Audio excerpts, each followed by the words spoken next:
ৰহম মানে হৈছে দয়া, অৰ্থাৎ দয়াৰ গিৰিহত। গিৰি কাক কোৱা হয়? গৃহস্থ বা মালিক। গতিকে দয়াৰ মালিক, দয়া কোনে কৰিব পাৰে? দয়া কৰোণা অকল ভগৱান বা আল্লাহে কৰিব পাৰে। গতিকে সেই দয়াৰ মালিক বুলি ইয়াত জিকিৰৰ ৰচক আজান ফকীৰে কৈছে যে তুমি আল্লাহ আমাক বা মোক এই সংসাৰ ৰূপী সাগৰ পাৰ কৰি দিয়া।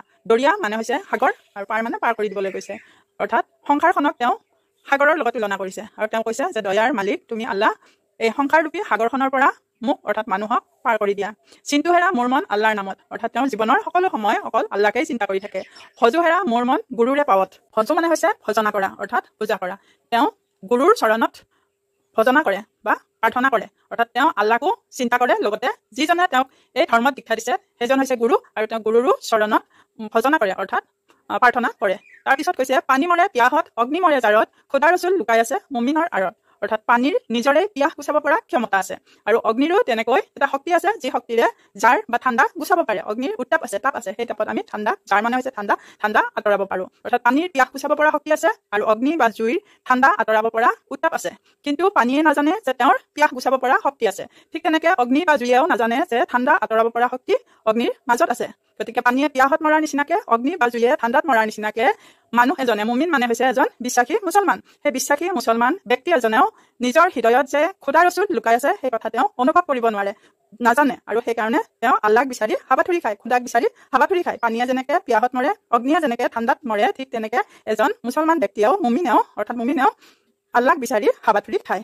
পিছে খোদা ৰচুল লুকাই আছে নকৰা বিচাৰ মক্কাৰ দুৱাৰত বান্দা মাৰিলা সঞ্চাৰ।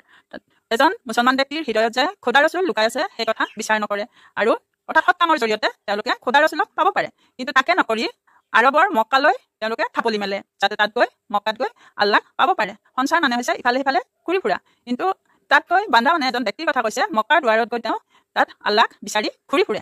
মক্কাৰ দুৱাৰত চাহাব জীৱই মাৰে তালি যেনে হালে হলৰ লগত দৰিকাৰ টপালি। মক্কাত গৈ জীৱই যেনেকে আল্লাহক বিচাৰি ফুৰে, হাল এবিধ হৈছে মাছ আৰু শল হৈছে মাছ, দুয়োবিধে হাল আৰু শল ডাঙৰ মাছ, আৰু দৰিকাও মাছ আৰু দৰিকা হৈছে সৰু মাছ। হাল আৰু শলৰ মাজত যেনেকে ঠেকা খুন্দা খাই দৰিকাই ভয়তে ঘূৰি ফুৰে, ঠিক তেনেকে মক্কালে যিহেতু বহুত মানুহ যায় আল্লাহ বিচাৰি, আৰু তাত এজন মুছলমান ব্যক্তিয়ে আল্লাহক বিচাৰি ঘূৰি ফুৰে বহুত মানুহৰ মাজত, যেনেকে হাল আৰু শলৰ মাজত দৰিকণা মাছ ঘূৰি ফুৰে কষ্টত বা ভয়ত, ঠিক তেনেকে মক্কাতো গৈ এজন ব্যক্তিয়ে বহুত মানুহৰ মাজত ভয়ত আৰু বিপদৰ মাজত ঘূৰি ফুৰেগৈ, কিন্তু তেওঁৰ হৃদয়তে যে আল্লাহক পাব পাৰে সৎকামৰ যোগেদি সেই কথা তেওঁ গম নাপায়। মক্কাৰ দুৱাৰত চাহাব ত্ৰিবেণীৰ ঘাট বেহাব নোৱাৰে তাত মায়াই ভেটে বাট। ফকীৰ চাহাবে মক্কাত গৈ পোৱা তাৰ দুৱাৰক ত্ৰিবেণী ঘাটৰ লগত তুলনা কৰিছে। ত্ৰিবেণী ঘাট হৈছে হিন্দু ধৰ্মৰ এটা পবিত্ৰ স্থান, য'ত গংগা, যমুনা আৰু সৰস্বতী নদী একেলগ হৈছে, আৰু সেই পবিত্ৰ স্থানৰ লগত তেওঁ মক্কাৰ দুৱাৰক তুলনা কৰিছে। আৰু সেই মক্কাৰ দুৱাৰত গৈ মুছলমান লোকসকলে আল্লাহক বিচাৰে, কিন্তু তাতো গৈ তেওঁলোকে আল্লাহক পাব নোৱাৰে, কাৰণ আল্লাহক পাবলৈ হলে